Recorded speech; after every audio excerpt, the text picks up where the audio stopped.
이번 주는 베드로 전서 4장 1절에서 19절입니다.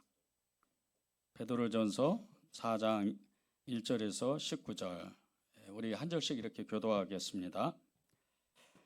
그리스도께서 이미 육체의 고난을 받으셨으니 너희도 같은 마음으로 갑옷을 삼으라. 이는 육체의 고난을 받은 자는 죄를 그쳤음이라. 그 후로는 다시 사람의 정욕을 따르지 않고 하나님의 뜻을 따라 육체의 남은 때를 살게 하려 함이라. 너희가 음란과 정욕과 술 취함과 방탕과 향락과 무법한 우상 숭배를 하여 이방인의 뜻을 따라 행한 것은 지나간 때로 족하도다. 이러므로 너희가 그들과 함께 그런 극한 방탕에 다름질하지 아니하는 것을 그들이 이상히 여겨 비방하나. 그들이 산자와 죽은 자를 심판하기로 예비하신 이에게 사실대로 구하리라. 이를 위하여 죽은 자들에게도 복음이 전파되었으니 이는 육체로는 사람으로 심판을 받으나 영으로는 하나님을 따라 살게 하려 함이라. 만물의 마지막이 가까이 왔으니 그러므로 너희는 정신을 차리고 근신하여 기도하라. 무엇보다도 뜨겁게 서로 사랑할지니 사랑은 허다한 죄를 덮느니라. 서로 대접하기를 원망 없이 하고 하나님의 여러 가지 은혜를 맡은 선한 청지기 같이 서로 봉사하라. 만일 누가 말하려면 하나님의 말씀을 하는 것 같이 하고 누가 봉사하려면 하나님이 공급하시는 힘으로 하는 것 같이 하라. 이는 범사의 예수 그리스도로 말미암아 하나님이 영광을 받으시게 하려 함이니 그에게 영광과 권능이 세세에 무궁하도록 있느니라. 아멘. 사랑하는 자들아 너희를 연단하려고 오는 불시험을 이상한 일 당하는 것 같이 이상히 여기지 말고 오히려 너희가 그리스도의 고난에 참여하는 것으로 즐거워하라. 이는 그의 영광을 나타내실 때에 너희로 즐거워하고 기뻐하게 하려 함이라. 너희가 그리스도의 이름으로 치욕을 당하면 복 있는 자로다. 영광의 영 곧 하나님의 영이 너희에 계심이라. 너희 중에 누구든지 살인이나 도둑질이나 악행이나 남의 일을 간섭하는 자로 고난을 받지 말려니와 만일 그리스도인으로 고난을 받으면 부끄러워하지 말고 도리어 그 이름으로 하나님께 영광을 돌리라. 하나님의 집에서 심판을 시작하실 때가 되었나니 만일 우리에게 먼저 하면 하나님의 복음을 순종하지 아니하는 자들의 그 마지막은 어떠하며 또 의인이 겨우 구원을 받으면 경건하지 아니하는 자와 죄인은 어디에 서리요. 함께 읽겠습니다. 그러므로 하나님의 뜻대로 고난을 받은 자들은 또한 선을 행하는 가운데 그 영혼을 미쁘신 창조주께 의탁할지어다. 아멘. 하나님의 말씀입니다. 여러분 중에 신앙생활을 시작하면서 믿음으로 살면서 고난을 한 번도 받은 적이 없는 그런 분이 혹시 이 자리에 계신다면 여러분은 아직 예수님을 모르는 겁니다. 제가 좀 이렇게 역설적이게도 이렇게 말씀드리는 것은 기독교는 고난의 종교라 이렇게 표현을 하고 있는데 사실은 이 고난을 통해서 예수님을 더 깊이 만나고 고난을 통해서 내가 무엇을 위해서 사는지 또 내가 그렇게 사랑하는 내가 믿는 내가 따르는 예수님이 누구인지를 알기 때문입니다. 여러분 중에 정말 나는 한 번도 예수님 믿고 어려움을 겪은 적이 없는데 나는 고난받은 적이 없는데 고통스러운 일이 내 안에 한 번도 없었는데 이렇게 생각한다면 예수님을 아직 여러분 모르는 겁니다. 이 기독교는 하나님을 믿는 우리는 그 누구도 비켜갈 수 없도록 하나님께서 한 가지의 이렇게 장치를 마련해 주셨는데 고난이라는 그 장치를 마련해 주셨습니다. 이게 우리에게는 듣기가 거북하고 이런 일은 절대 우리의 삶에서 나타나지 않았으면 좋겠는데 그렇게 생각할 수도 있습니다. 그런데 한 번도 삶에 어려움이 없이 예수님을 알 수가 없는 거예요. 예수님을 만나려면 그분의 십자가를 짊어지고 그분의 십자가를 통과하고 그분의 십자가의 그 고통을 내 안에, 내 육신에, 내 영혼에 담아내야 됩니다. 그래서 우리가 부활절만 되면 또 성탄절만 되면 어떤 영화나 그리고 어떤 프로그램이나 그리고 교회에서 하는 어떤 행사들을 통해서 예수님을 그저 스쳐 지나가도록 그 눈물 한 방울 흘리고 그렇게 예수님을 경험하는 게 아닙니다. 실제로 우리는 1년 365일을 24시간 계속해서 예수님의 십자가를 짊어져야 되고 그 예수님의 짊어진 십자가를 우리는 기꺼이 하나님 앞에 우리가 끌고 하나님을 따라가야 되는 그런 사람들인 겁니다. 여러분이 그것을 정확하게 알고 계셔야 돼요. 십자가가 없이, 십자가의 그 은혜가 없이, 십자가의 비밀을 알지 못하고 예수님을 따를 수는 없습니다.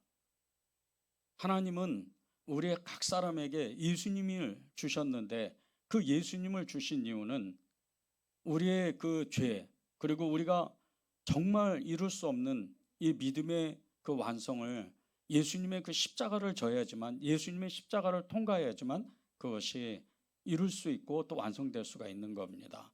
그래서 여러분에게 하나님께서 그 고난이라는 그 고난에 우리가 겪지 말아야 되는 이 고난을 우리에게 주시는 겁니다. 여러분 중에 감당하지 못하는 어떤 고난을 겪고 있는 분이 혹시 지금 이 자리에 또 있다면 여러분이 여러분 마음 깊은 곳에서부터 기쁨이 일어나야 됩니다. 처음에는 그게 힘들지만 한 번 겪고 두 번 겪고 여러 번 그런 경험을 겪고 나서 맨 마지막에 하나님께 얻는 것이 하나님의 그 놀라운 믿음입니다. 이루 말할 수 없는 하나님의 은혜, 하나님의 역사가 우리의 삶을 통해서, 우리의 고백을 통해서 계속해서 세상 가운데로 나아가는 겁니다. 1994년 10월 22일 오전 11시 38분경에 성수대교가 무너졌습니다. 그 성수대교가 무너지면서 차량이 여러 대 이 한강으로 떨어졌는데 그 중에 한 시내버스가 떨어졌습니다. 그 시내버스 안에 있는 학생들 대부분, 여학생들이 대부분이었는데 그 학생들이 대부분 목숨을 잃었습니다. 너무나 정말 도저히 일어나지 말아야 되는 그런 일이 우리나라에 정말 이렇게 우리나라에서 일어났을 때 많은 사람들이 아파했고 많은 사람들이 너무나 안타까워했던 그런 사건이었습니다. 그런데 그 시내버스 안에 서울교대 국어교육과 3학년인 이승영 씨라는 이 학생이 그 안에 있었습니다. 그 대학생도 이 버스와 함께 목숨을 잃었습니다. 그리고 나서 정말 그 이승영 씨의 어머니가 너무나 큰 시련 앞에 정말 어찌할 바를 알지 못했지만 순간적으로 그 어머니는 믿음을 붙잡았습니다.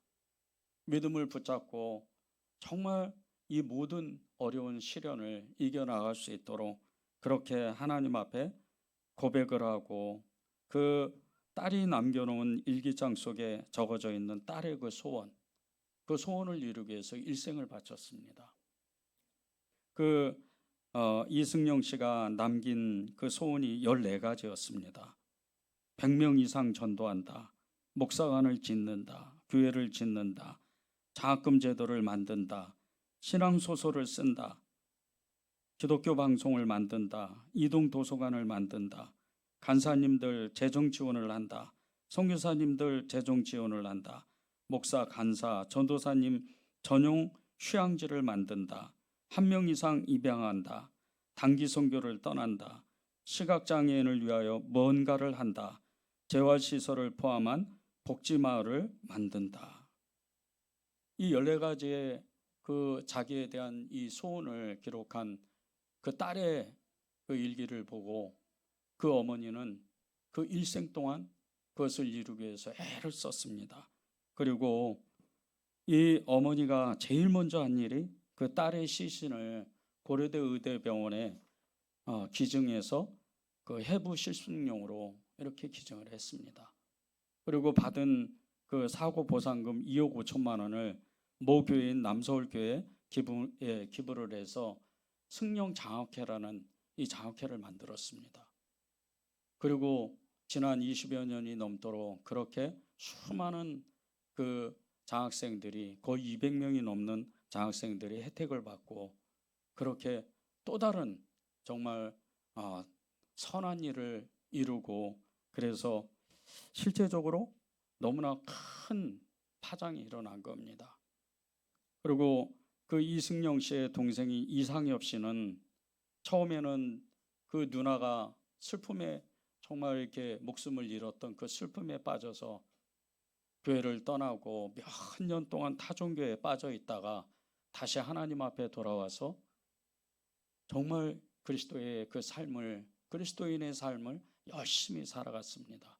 나중에 결혼해서 실제로 그 누나의 그 일기와 같이 소원과 같이 2명이나 입양을 하고 그렇게 4명의 자녀를 키우면서 그렇게 살았습니다. 극한 시련을 겪었지만 뿌리 깊은 그 신앙을 붙잡고 딸의 14가지 소원 중에 9가지의 소원을 이루고 이룬 어머니가 정말 우리의 믿음을 다시 한번 깨우고 있습니다. 2008년도에 이승용 씨의 어머니는 의료 선교로 단기 선교를 다녀왔는데 그때 정말 그 자신의 딸을 생각하면서 그렇게 울었답니다. 이상엽 씨가 모 일간지와 인터뷰에서 이렇게 이야기를 했습니다. 불행은 불행이죠. 그런데 비는 누구에게 내리잖아요. 행운도 불행도 모두에게 공평하게 옵니다. 배우자를 잇는 일, 자녀를 앞세우는 일 생길 수 있습니다. 하지만 살다 보면 누구에든지 닥칠 수 있는 일이잖아요. 어떻게 보면 세상의 모든 사람이 겪는 일인 거죠. 이런 시련을 겪고도 신앙을 놓지 않고 오히려 그 이승영 씨의 어머니, 그 동생 이상엽 씨는 믿음을 붙잡고 하나님의 그 거룩한 길을 가는 겁니다. 우리에게도 찾아오는 고통, 고난, 말할 수 없는 이 고난 가운데 우리는 성경을 읽으면서 성경의 그 인물들이 어떤 고난을 겪고 그렇게 믿음을 취했는지를 잘 유심히 살펴보아야 됩니다. 성경의 위대한 인물들은 거의 다 극한 고통을 통해서 극한 고난을 겪고 믿음을 성취한 사람들입니다. 사람들의 따가운 시선과 조롱과 멸시를 받으면서 100년 동안 방주를 지었던 노아, 10년 동안 자신의 장인인 사울왕에게 쫓겨다니면서 죽음 앞에서 전전긍긍했던 다윗, 자신의 모든 재산과 사랑하는 10명의 자녀를 한꺼번에 잃고 자신은 고치지 못할 질병에 걸려서 아내마저 떠나버린 믿음의 사람 욥, 이런 모든 사람들은 고난을 통해서 정금과 같은 진주와 같은 그 금과 같은 믿음을 취한 사람들입니다. 우리가 이런 사람들을 성경의 인물들을 보면서 우리의 믿음이 어떠해야 되는지 마음에 다시 한번 새겨봐야 됩니다. 내가 겪는 고통이 너무 힘들고 견디지 못할지라도 주님을 의지하여 이겨나가는 믿음, 이것이 주님이 우리에게 요구하시는 믿음입니다. 우리가 예수님의 십자가를 알고 예수님을 정말 고백했다면 우리는 그 길을 기꺼이 가야 된다는 거죠. 그런데 우리에게 고난을 주신 그 주님의 그 뜻이 있습니다. 1절과 2절, 12절과 13절을 제가 읽겠습니다. 1절과 2절입니다. 그리스도께서 이미 육체의 고난을 받으셨으니 너희도 같은 마음으로 갑옷을 삼으라. 이는 육체의 고난을 받은 자는 죄를 그쳤음이니 그으로는 다시 사람의 정욕을 따르지 않고 하나님의 뜻을 따라 육체의 남은 때를 살게 하려 함이라. 12절 13절입니다. 사랑하는 자들아, 너희를 연단하려고 오는 불시험을 이상한 일 당하는 것 같이 이상히 여기지 말고 오히려 너희가 그리스도의 고난에 참여하는 것으로 즐거워하라. 이는 그의 영광을 나타내실 때 너희로 즐거워하고 기뻐하게 하려 함이라. 1, 2절에 보면 그리스도의 그 십자가의 고난, 그 십자가의 그 육체의 고난을 받으신 이 예수님을 따르는 방법이 다른 것이 아니라는 겁니다. 예수님의 마음을 품고 예수님으로 옷을 입는다는 거예요. 우리의 고난을 통해서, 우리의 삶의 어려움을 통해서 예수님을 깊이 체험하고 알고 그분과 함께 동역하고 그분과 함께 동행하는 그런 삶을 살 수가 있다는 거예요. 계곡의 골짜기가 깊으면 깊을수록 그 메아리는 굉장히 큽니다. 강이 넓으면 넓을수록 정말 엄청난 물을 품고 그렇게 흘려보냅니다. 여러분의 고난이 내가 견딜 수 없는 그런 고난이라면, 내가 견디지 못하는 그런 깊은 골짜기와 같은, 깊은 강물과 같은 그런 고난이라면 지금은 내가 기뻐할 수는 없지만 하나님 감사합니다. 지금은 이해할 수 없지만 하나님, 주님을 저는 따를 겁니다. 그렇게 고백해야 됩니다. 그것이 예수님을 입는 것이고 예수님을 내 마음에 품는 것입니다. 그것이 고난의 비밀입니다. 12절 13절에 보면 우리를 연단하려고 오는 불시험을 이상히 여기지 말라 그럽니다. 그런데 그 끝이 하나님의 영광을 나타내실 때, 마지막 때죠. 사람의 개인적으로 우리 각자의 마지막도 있지만 인류의 마지막이 온다는 거죠. 그때 주의 영광이 나타날 때 우리가 당당히 하나님 앞에 설 수 있다는 거예요. 그것은 인내의 믿음이요, 진주와 같은 믿음이요, 굳건한 반석과 같은 믿음을 취할 수 있다는 거예요. 그것이 하나님이 우리에게 주시려고 하는 이 고난의 비밀입니다. 우리가 겪는 고난이 견디기 어렵고 너무나 버거운, 너무나 힘든 그런 고난이라 할지라도 하나님은 우리에게 큰 믿음의 결실을 주시려고 그것을 인내하라고 하는 겁니다. 야고보서 1장 2절 4절입니다. 내 형제들아, 너희가 여러 가지 시험을 당하거든 온전히 기쁘게 여기라. 이는 너희 믿음의 시련이 인내를 만들어내는 줄을 너희가 알미라. 인내를 온전히 이루라. 이는 너희로 온전하고 구비하여 조금도 부족함이 없게 하려 함이라.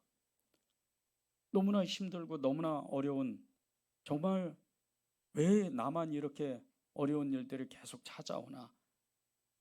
그런데 그렇게 원망하지 않고 불만을 품지 않고 끝까지 그 믿음을 붙잡게 되면, 때가 되면 말할 수 없는 믿음, 그 어떠한 것도 견뎌낼 수 있는 그 믿음을 하나님이 주시겠다는 거예요. 그것이 고난의 그 놀라운 힘입니다.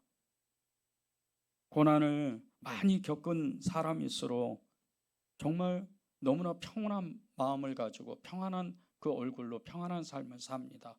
돈이 많아서 평안한 것도 아니고 성공해서 평안한 것도 아닙니다. 고난을 많이 겪고 그 겪을 때마다 예수님을 의지할 때, 예수님을 부를 때, 예수님을 찾을 때, 주님 앞에 나가서 눈물을 뿌려서 하나님 앞에 기도할 때, 그때 주님은 우리에게 이루 말할 수 없는 바다와 같은, 정말 우주와 같은, 하늘과 같은 그런 믿음을 우리에게 주신다는 거예요.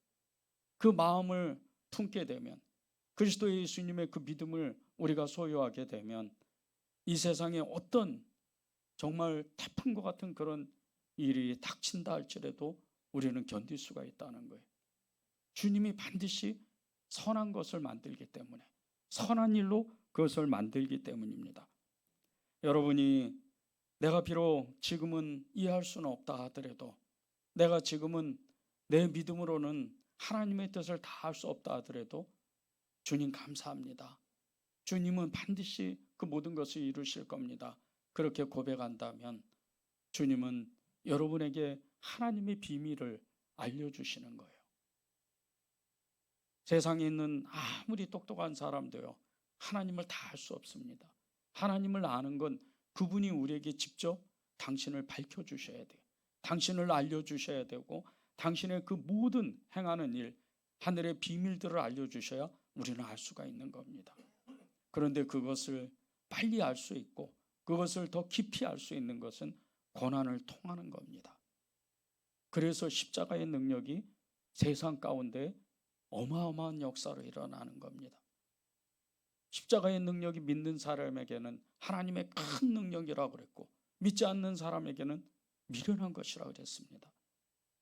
여러분에게는 십자가가 그 십자가를 붙잡고 있으면 그 십자가의 능력이 세상을 이길 수 있는 믿음으로 나타나서 하나님이 잘했다, 착한 내 종아 말씀하시는 그 아름다운 삶을 늘 살아야 됩니다. 그것이 고난을 짊어지고 기뻐하면서 하나님 앞에 갔던 이 성경 속에 있는 모든 믿음의 선진들, 믿음의 증인들의 삶이었습니다. 1549년 예수의 신부인 프란치스코 자비에르를 통해서 일본의 복음이 처음 전해집니다. 그리고 단 30년 만에 정말 수십만 명이 예수님을 믿었습니다. 금방이라도 이 일본 땅이 기독교의 국가가 될 것 같은 그런 엄청난 부흥이 일어났는데 정말 너무나 어처구니 없게도 이 에도 막부 시대에 토요토미 히데요시와 도쿠가와 이에야스 이 막부 정권이 기독교를 탄압하기 시작했습니다. 그리고 정말 오랫동안 이 기독교가 말살될 때까지 엄청난 이 고난을 기독교인들에게 가했습니다. 기독교를 금지하는 포교령을 발표한 즉시로 26명의 선교사들이 곧바로 처형됐습니다. 그리고 예수님의 초상화를 바닥에 그려놓고 그 초상화를 밟고 지나가지 않으면 그 자리에서 죽이거나 감옥에 갇혔습니다. 그리고 정말 1000km가 넘는 그런 먼 거리에서 131명의 그리스도인이 바로 처형장에 그 마지막 순간에 끌려왔을 때 거의 모든 사람이 몸이 두동각이 나서 목은 타로, 몸통은 다른 곳에 이렇게 묻혔습니다. 그런 엄청난 핍박이 일본 땅에 가해지는 겁니다. 그런 중에 신실한 신앙의 가정에서 태어난 키베라는 청년이 아리마 신학교에서 사제 수업을 받다가 기독교 금지령으로 인해서 외국 선교사님들과 함께 마카오로 향했습니다. 그리고 인도 고아시를 거쳐서 홀로 배를 타고 페르시아만을 건너 아라비아 사막을 횡단하고 지중해를 건너서 천신만고 끝에 로마에 도착합니다. 그리고 수년 동안 사제 훈련을 받고 그가 신부가 돼요. 로마에 그냥 사제 생활을 하면 안락하고 평안한 삶을 살 수가 있는데도 불구하고 자신의 고향인 이 일본으로 돌아가 복음을 전하는 결심을 합니다. 그리고 1630년 16년 만에 귀국하여 은둔 이 그리스도인이 많은 센다이 지역에서 선교를 하다가 1639년 이 막부 정권에 의해서 체포가 됩니다. 이 체포된 키베는 견딜 수 없는 고문과 배교의 유혹 그리고 동료 선교사들의 죽음을 목도하면서 뼈를 깎는 심정으로 하나님 앞에 이렇게 기도합니다. 고통 앞에 하나님은 어디 계십니까? 믿음은 무엇입니까? 하나님은 이런 고통을 허락하시는 이유가 무엇입니까? 무엇 때문에? 왜? 주님 용서하소서. 더 이상 견딜 수 없습니다. 주님 어서 죽여주십시오. 그렇지 않으면 이 고문에 넘어가고 말겠습니다. 너무나 고통이 심한 거예요. 견딜 수가 없는 거예요. 그 고난이 그 고문이 인간이 견딜 수가 없는 거예요. 작년에 성남지방 임원 목사님들하고 일본 나가사키의 그 순교지 지역을 방문한 적이 있었습니다. 거기에 가니까 온천 지역이 있더라고요. 그런데 이 막부 시대에 정말 많은 그리스도인들을 이 온천물에다가 담궈놓고 하루 종일 그 뜨거운 120도가 이상 되는 그 온천물을 온몸에다 붓는 거예요. 그게 그대로 그 장면들이 기록이 남아있더라고요. 그럴 정도로 엄청난 고난을 받는 거예요. 그렇게 너무나 힘든 고난을, 견디지 못할 고난을 받는데 이 키베 신부가 배교하지 않아요. 끝내 고문받다가 숨을 거둡니다. 이 키베 신부가 그 유명한 베드로 키베 신부예요. 우리에게 고난은 계속 찾아올 수밖에 없습니다. 어떤 사람은 크게, 어떤 사람은 작게 그 고난이 우리에게 찾아오지만 우리가 겪는 이 고통과 고난은요, 우리의 힘으로는 이걸 이겨낼 수가 없어요. 이걸 이겨낼 수 있는 방법은 오직 예수님이에요. 그분이 우리를 찾아오셔야 되고 그분이 우리를 붙잡아 주셔야 이 고통을 이길 수가 있는 거예요. 여러분 중에 견디지 못할, 정말 너무나 힘들고 아무에게도 말하지 못하는 그런 그 고난을 겪고 있다면 주님을 부르십시오. 주님께 매달리세요. 그러면 주님이 착시로 여러분에게 찾아오셔서 여러분을 도와주실 거예요. 이 고난을 이길 수 있는 방법이 여러 가지인데 그 중에 가장 강력한, 정말 강력한 힘을 가지고 있는 게 기도입니다. 7절을 보세요. 만물의 마지막이 가까웠으니 그러므로 너희는 정신을 차리고 근신하여 기도하라. 만물의 마지막이 가까웠다는 거예요.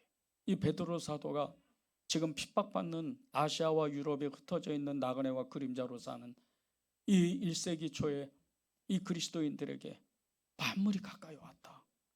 조금만 더 견디자. 조금만 더 힘을 내자.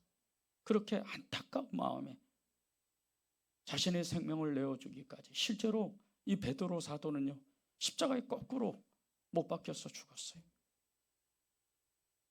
그럴 각오로 우리가 조금만 견딥시다.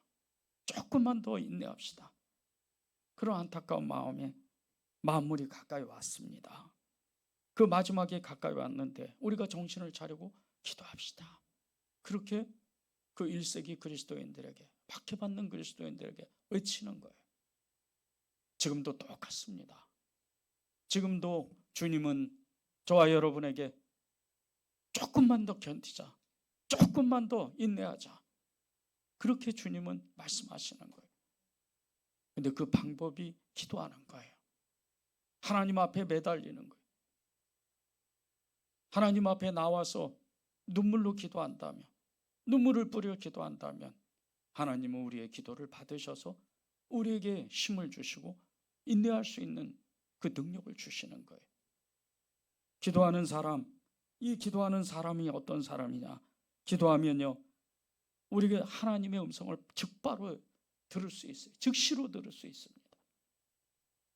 하나님 앞에 진실로 기도하면요, 기도의 능력이 있든 없든 아무 상관없습니다. 바로 말씀하세요. 아무것도 염려하지 말라. 내가 너를 도우리라. 그렇게 말씀하시는 거예요. 저도 가장 어려울 때 이사야 43장 그 말씀이 바로 임하더라고요. 그 성경을 읽지도 않았는데 나중에 그곳에 그 말씀이 기록된 걸 보고 너무나 깜짝 놀랐어요. 두려워 말라, 놀라지 말라. 나는 너의 하나님이라. 내가 너를 도우리라. 나의 의로운 손으로 너를 도우리라. 그 말씀이 성경 속에 있는 거예요. 너무 힘들었는데 성경을 읽다가 너무나 깜짝 놀랐어요. 여러분도 똑같습니다. 하나님께 매달리면요, 우리가 성경을 읽지 않았는데도 하나님 말씀이 임해요. 하나님 앞에 울며 불며 기도하면 하나님 말씀을 주셔서 힘을 내라고 하는 거예요. 그것이 고난받는 사람이 정말 기도하고 빠져나오는 방법이에요. 그걸 이길 수 있는 방법입니다. 늘 기도하던 욥은요, 가장 큰 고통 중에도 이렇게 고백을 했습니다. 욥기서 6장 16장 19절입니다. 지금 나의 증인이 하늘에 계시고 나의 중보자가 높은 데 계시니라. 지금 나의 증인이 하늘에 계시고 나의 중보자가 높은 데 계신다는 거예요. 신약에 나오는 말씀을 수천 년 전의 사람이었던 아브라함의 동시대 사람입니다. 이 욥이 예수님을 거기서 만나는 거예요. 신약에서 우리의 중보자라 그랬잖아요. 그때 거기서 만나는 거예요. 그 절체절명에서 그 고난 속에 빠져있는 그 욥이 하나님 앞에 기도하니까 나의 증인이 하늘에 계신다는 거예요. 그리고 나의 중보자, 우리의 중보자에 대한 예수 그리스도가 거기 계신다는 거예요. 나를 위해서 기도한다는 거예요. 이게 기도의 비밀이에요. 여러분이 기도하면요, 하나님은 즉시로 당신의 사자들을 보내셔서 여러분을 지키시는 거예요. 히브리서에 보면요, 천사들을 뭐라고 하는지 아십니까? 구원받은 영에 부리는 영이라고 그랬어요. 구원받은 사람의 부리는 영이에요. 여러분 주변에는요, 하나님의 도움, 그 오른손의 도움이 엄청난 힘으로 지금 대기하고 있는 거예요. 여러분이 구하기만 하면 돼요. 힘들어요. 지칩니다. 견딜 수가 없습니다. 그렇게 하나님 앞에 구하기만 하면 하나님은 내가 도와줄게, 그렇게 말씀하시는 거예요. 하나님이요, 여러분이 그 고난을 겪을 때 여러분보다 훨씬 더 마음이 아파하세요. 그분은 여러분을 사랑하시기 때문에 당신의 아들 예수 그리스도를 내어주시기까지, 아니 외면하시고 그냥 다 그분의 생명이 끝날 때까지 외면하시고 나를 사랑하셔서 그렇게 그분을, 당신의 아들 독생자 딱 한 분 계신 그분을 죽이셔요. 내가 살기 때문에 그렇게 나를 사랑하는 거예요. 그분이 여러분의 그 아픔을 모르시겠어요? 그분이 여러분의 지금 그 어려운 처지를 모르시겠어요? 그분께 기도하십시오. 여러분 중에 고난을 겪고 있는 그런 사람이 있다면요, 정말 하나님 앞에 기도하고 하나님이 내가 누구인지를 알게 하실 때까지, 그때까지 나아가십시오. 그러면 하나님이 여러분을 뭐라고 부르는 줄 아십니까? 청직이라고 부르셔요. 나 하나 감당하지 못하는데, 내 삶 하나 그것을 감당하지 못하는데 너를 청직이라고 부른다는 거예요. 그것이 8절에서 10절에 나와요.